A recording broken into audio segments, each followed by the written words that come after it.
다 함께 사도신경으로 우리의 신앙을 고백하겠습니다.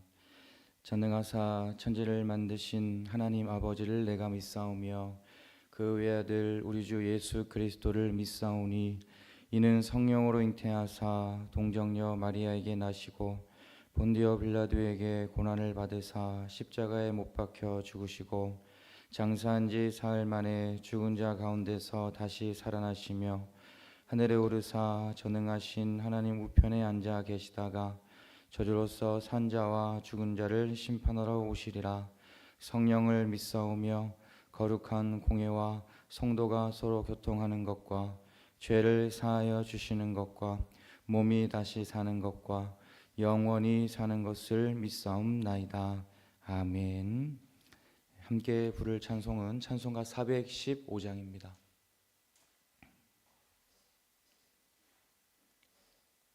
찬송가 415장 십자가 그늘 아래 함께 찬양하겠습니다.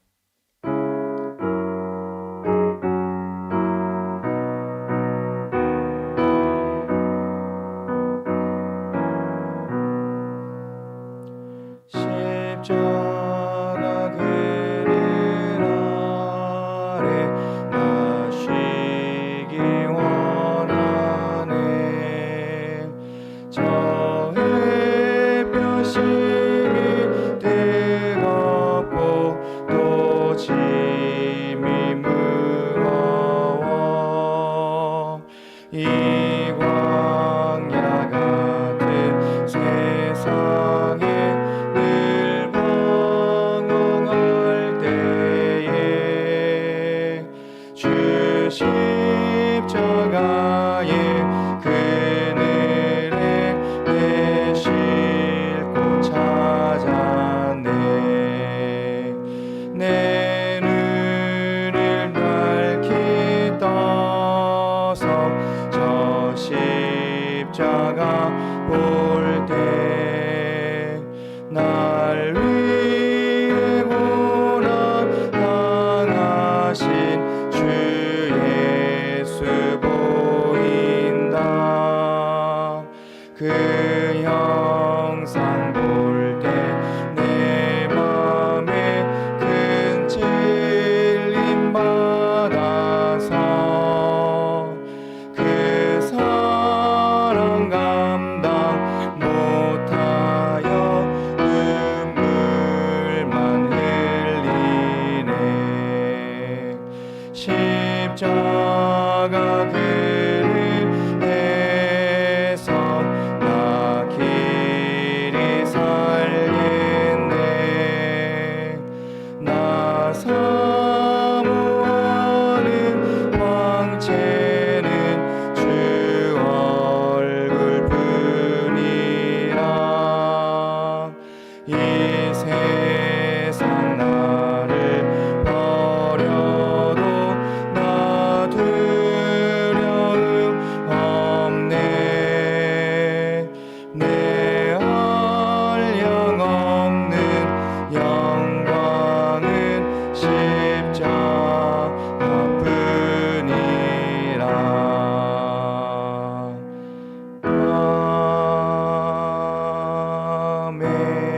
아멘. 오늘 우리에게 주신 하나님의 말씀은 욥기 18장 5절에서 9절까지의 말씀입니다.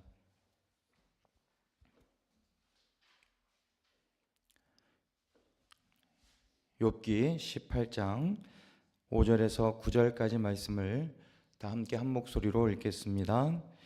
결국 악한 자의 빛은 꺼지게 마련이고 그 불꽃도 빛을 잃고 마는 법이다. 그의 집안을 밝히던 빛은 점점 희미해지고 환하게 비추어 주던 등불도 꺼질 것이다. 그의 힘찬 발걸음이 뒤뚱거리며 죄께에 죄가 걸려 넘어지게 될 것이다. 제 발로 그물에 걸리고 스스로 함정으로 걸어 들어가니 그의 발 뒤꿈치는 덫에 걸리고 올가미가 그를 단단히 죄일 것이다. 아멘. 오늘도 이렇게 은혜를 사모하는 간절한 마음으로 하나님 앞에 나오신 여러분 모두를 하나님께서 기억해 주시고 은혜를 사모하는 그 마음을 간절한 또 하나님의 축복과 은혜로 채워주실 줄 믿습니다. 사람들은 흔히 선을 행하면 복을 받고 악을 행하면 벌을 받는다라는 생각을 가지고 있습니다. 이것을 인과응보라고 하지요. 인과응보의 이 논리는 고대 사회뿐만 아니라 오늘날에도 많은 사람들의 마음에 이렇게 각인되어 있는 것 같습니다. 그런데 우리가 살아가는 이 현실 속에서는 반드시 이 인과응보의 논리가 적용되지는 않습니다. 고난과 어려움은 어느 누구에게나 찾아올 수 있기 때문입니다. 욥의 이야기가 대표적인 예입니다. 욥은 의인으로 살았지만 극심한 고난을 당하게 됩니다. 그리고 욥의 친구들은 이 욥이 당하는 고난을 뭐로 해석하냐면 죄의 결과로 해석을 합니다. 함께 읽은 이 본문의 말씀에는 욥의 친구 빌닷의 말이 기록되어 있습니다. 빌닷은 욥을 죄인으로 단정하고 있습니다. 욥이 당하는 이 고난의 이유는 바로 욥에게 죄가 있기 때문이라는 생각을 가지고 욥을 정죄하고 욥을 책망하고 있는 것입니다. 그리고 더 나아가 욥에게 회개를 강요하고 있습니다. 본문 5절을 보시면 이렇게 기록되어 있습니다.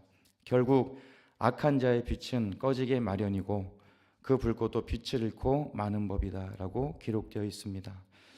여기 이 5절에서 말하는 빛과 불꽃은 하나님 앞에서 의로운 자가 누리는 그런 생명과 그리고 건강, 번영을 상징하는 것입니다. 그런데 악한 자의 빛은 꺼지게 되고 불꽃은 빛을 잃어버리게 된다라고 이야기합니다. 여기서 악한 자는 바로 욥을 말하는 거죠.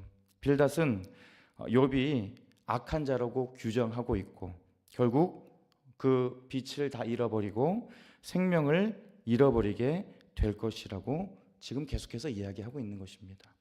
빌닷은 욥을 향해 저주에 가까운 말들을 계속 이어갑니다.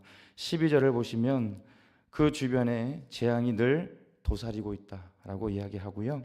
13절을 보면 그의 살갗은 성한 곳이 없이 썩어 들어가고 라고 이야기합니다. 여러분, 빌닷은 계속 이렇게 욥을 향해 저주에 가까운 말들을 하고 있습니다. 계속해서 이렇게 이야기한 것은 바로 욥이 악한 자라고 하는 생각을 가지고 있었기 때문입니다. 악한 자는 반드시 망한다는 그런 생각에 가득 차 있었기 때문에 욥을 향해 계속 저주하고 있고 그 욥에게 악한 말들을 계속 쏟아내고 있는 것입니다. 그런데 여러분, 모든 고통, 모든 어려움이 전적으로 죄 때문일 수는 없습니다. 제가 처음에도 말씀드렸지만 이 인과응보의 논리는 모든 상황에 일률적으로 적용되는 것은 아닙니다. 우리들은 인과응보의 논리로 살아가는 사람들이 아니라 하나님의 크신 뜻과 하나님의 크신 계획 가운데 살아가는 사람들입니다. 우리들의 인생의 길 가운데 어려움과 고난을 만날 때가 분명히 있습니다. 항상 좋고 항상 행복할 수만은 없다는 것이죠. 하지만 그 모든 어려움과 그 모든 고난을 죄의 결과라고 생각해서는 안 된다는 것입니다. 여러분, 우리가 믿는 하나님은 실수하지 않으시는 분이십니다. 그리고 우리들을 향한, 여러분 한 분 한 분을 향한 크신 뜻과 크신 계획을 가지고 계시고 이루시는 분이 바로 하나님이십니다.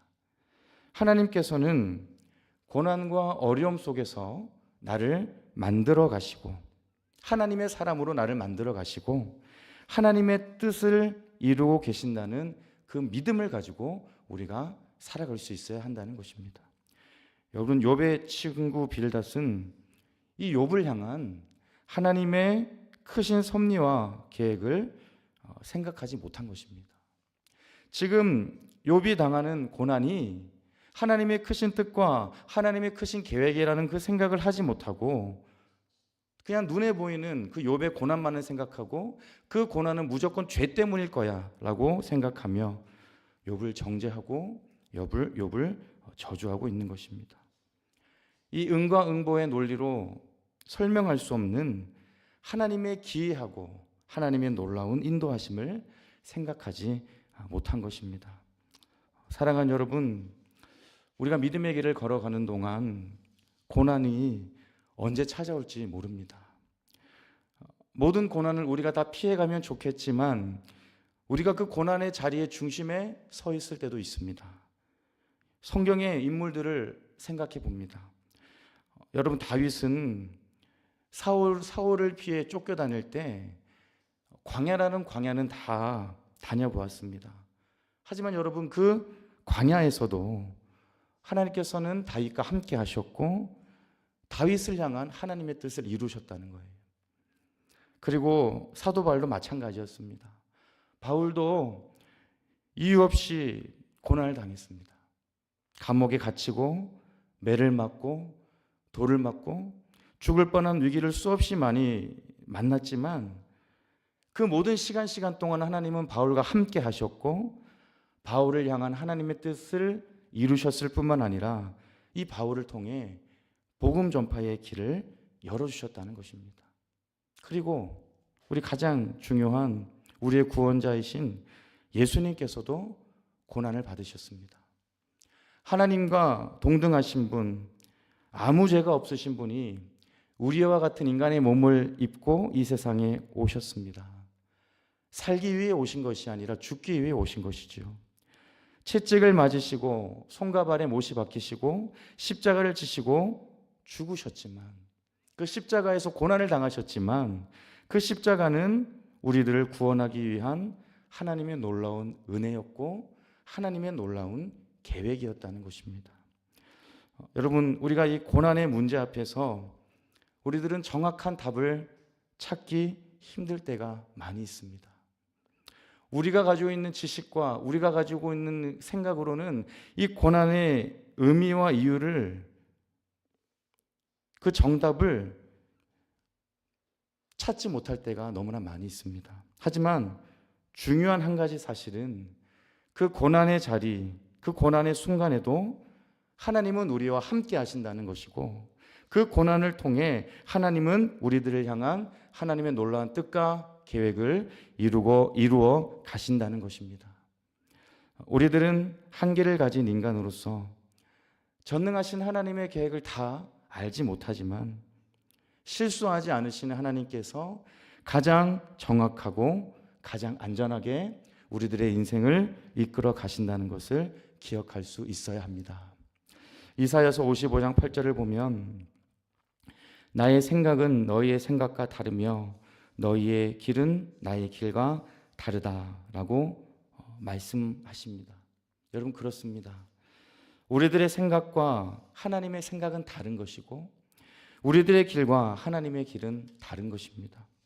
우리가 알지 못하고 우리가 상상할 수 없는 길로 우리들을 인도하시는 하나님, 우리 한 사람 한 사람을 향한 그 놀라운 계획을 가지시고 우리들을 이끌어 가시는 분이 하나님이심을 믿으며 살아갈 수 있는 저와 여러분 모두가 될 수 있기를 바랍니다. 오늘 본문에서 빌닷은 하나님의 놀라운 계획을 알지 못했습니다. 전능하신 하나님의 인도하심을 신뢰하지 못했습니다. 단순히 그 눈에 보이는 욥의 고난만을 보고 그 고난의 이유가 욥의 죄 때문이라 생각하며 욥을 정죄하고 욥을 저주하게 된 것입니다. 여러분, 고난의 자리는 하나님께서 일하시는 자리입니다. 그리고 고난의 자리는 하나님을 의지하고 하나님께 더 가까이 나아갈 수 있는 자리입니다. 단순히 고난만 바라보며 좌절하고 절망하는 것이 아니라 그 속에서 놀라운 계획을 가지고 나를 만들어가고 계시는 그 하나님을 바라보며 믿음으로 전진하는 여러분 모두가 될 수 있기를 간절히 소망합니다. 그 다음으로 이 빌닷의 말을 통해 생각해 볼 수 있는 것은 우리에게 필요한 것이 정죄가 아니라 위로와 공감이라는 것입니다. 빌닷은 고난 중에 있는 욥을 향해 계속해서 격한 말을 쏟아내는데요. 15절을 보시면 그가 살던 곳에는 유황이 뿌려질 것이다. 여기서 그는 욥이지요. 그리고 19절을 보면 그의 뒤를 잇는 자손이 남아있지 않을 것이다 라고 이야기합니다. 욥을 향해서 자손에 이르기까지 그 저주가 임하게 된다는 그 너무나도 격한 말을 계속해서 퍼붓고 있습니다. 이에 대해 욥은 이렇게 말하는데요. 욥기 19장 2절을 보면 욥은 이렇게 말합니다. 언제까지 내 마음을 괴롭히며 말로써 나를 산산조각 내려느냐라고 욥이 대답하죠. 여러분, 욥의 마음이 참 많이 힘들었을 것 같습니다. 빌닷의 말로 욥의 마음이 괴롭고 그리고 그 자신이 산산조각 나는 것 같은 절망을 느꼈을 것 같습니다. 지금 욥은 고난 중에 있습니다. 고난을 당하고 있는 욥에게 빌닷이 찾아와서 그 고난을 당하는 욥을 위로하고 공감하며 욥과 함께한 것이 아니라 욥을 더 힘들게 하고 더 괴롭게 하는 그런 정죄를 택했다는 거예요. 안 그래도 고난으로 힘들고 어려운 상황인데 그 마음을 더 괴롭히고 산산조각 내었던 그 모습이 바로 빌닷이 가지고 있었던 모습이었다는 것입니다.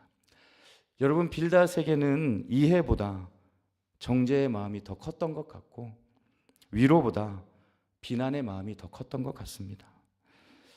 우리가 욥의 입장이 되어 본다면 이 상황이 얼마나 힘들었겠습니까? 안 그래도 고난 속에 지치고 힘든데 친구까지 와서 너는 너 죄 때문에 이렇게 된 것이야 라고 말하며 정죄하고 비난한다면 더 깊은 절망 속에 빠질 수밖에 없을 것입니다. 그래서 욥이 내 마음이 너무 괴롭다라고 말한 것이 아닐까요? 사랑하는 여러분, 우리가 우리 스스로 고난을 당할 때도 있지만 나의 가족, 나의 가장 가까운 관계에 있는 사람이 고난을 당할 때도 있습니다. 힘들 때도 있습니다. 그럴 때 우리가 선택해야 되는 것은 정죄와 비난이 아니라고 하는 것입니다. 죄의 결과라고 그것은 너의 잘못 때문이라고 말하는 것이 아니라 우리가 선택해야 될 것은 위로와 공감이 되어야 된다는 것입니다. 지치고 힘든 형제 자매들에게 소망을 주고 그리고 일어나게 하는 것이 십자가의 능력을 가지고 살아가는 그리스도인의 모습이라는 것입니다. 저는 오늘 본문을 묵상하면서 욥의 친구들이 처음 욥을 찾아왔을 때는 어땠는지를 한번 살펴보았습니다. 여러분, 놀라운 것은 오늘 본문에서 욥을 정죄하고 비난하는 빌닷의 모습과는 전혀 반대되는 모습이었다는 거예요. 처음 찾아왔을 때. 욥기 2장 11절을 보면 이런 말씀이 있습니다. 그때 욥의 친구 세 사람은 욥이 이 모든 재앙을 만나서 고생한다는 소식을 듣고 욥을 달래고 위로하려고 저마다 집을 떠나서 욥에게로 왔다라고 기록되어 있어요. 처음에 욥을 찾아온 이유가 무엇이었습니까? 달래주고 위로하기 위해서 왔어요. 일부러 자신들의 집을 떠나 고난을 당하고 있는 욥을 찾아온 것은 그 고난 속에 있는 욥을 달래기 위해서, 위로하기 위해서, 그리고 힘들고 어려운 상황에 있는 욥에게 힘과 소망을 주기 위해서 욥을 찾아왔다는 거예요. 그런데 그 마음이 오래가지 못했다는 것입니다.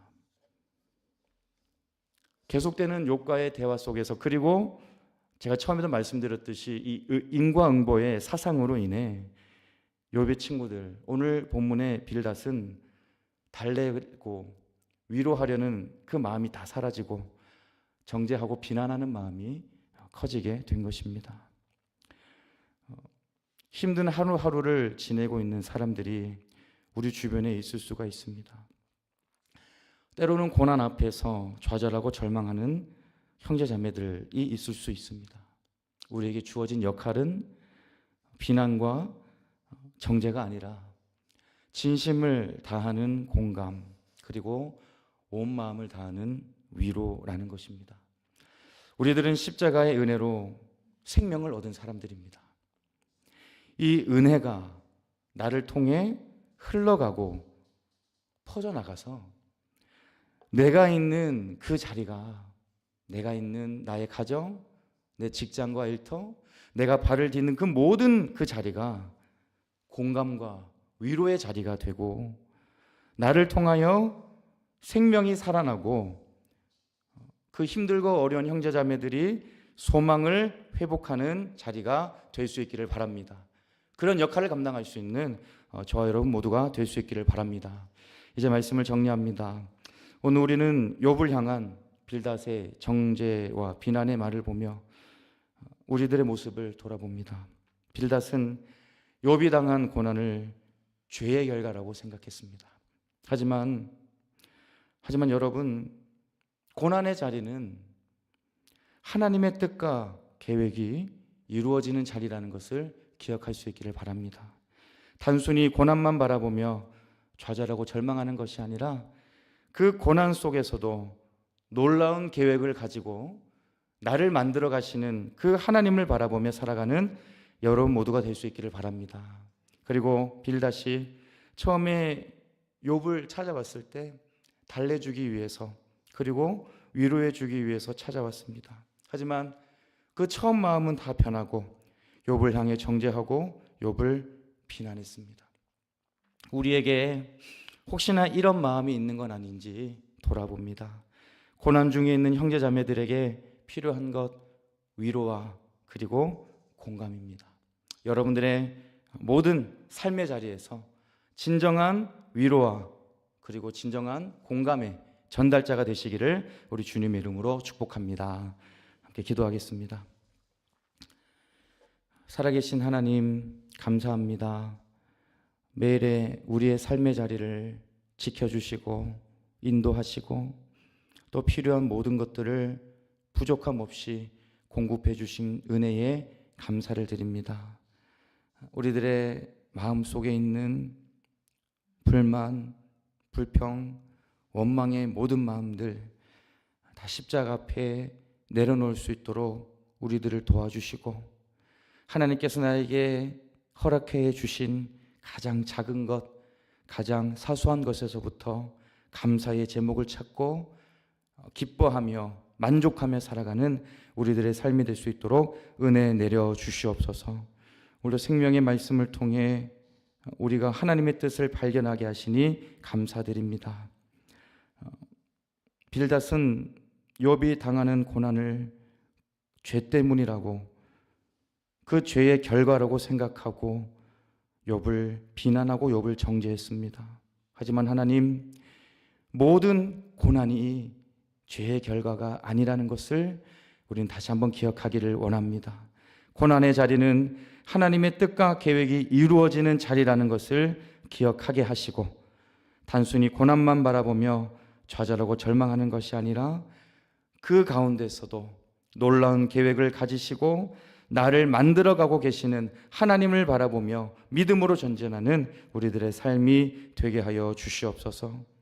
빌닷이 처음에 욥을 찾아왔을 때 그를 달래주고 위로하기 위해 찾아왔지만 그 마음이 다 변하고 욥을 향해 정죄하고 욥을 비난한 모습을 봅니다. 주님, 고난 중에 있는 형제자매들에게 필요한 것은 진심을 다한 위로와 공감이라는 것을 기억하게 하여 주시고, 위로와 공감의 전달자로 살아갈 수 있는 우리들의 삶이 될 수 있도록 역사하여 주시옵소서. 오늘도 생명과 건강을 주심에 감사드립니다. 이 한날도 하나님의 기쁨과 하나님의 영광을 위해 살아갈 수 있는 우리 모두가 되게 하여 주시옵소서. 모든 것 감사드리며 예수 그리스도의 이름으로 기도드립니다. 아멘. 하늘에 계신 우리 아버지여, 이름이 거룩히 여김을 받으시오며 나라의 임하옵시며 뜻이 하늘에서 이룬 것 같이 땅에서도 이루어지이다.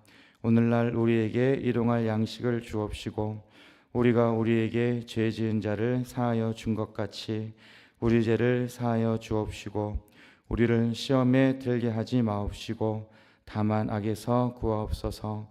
대개 나라와 권세와 영광이 아버지께 영원히 있사옵나이다. 아멘.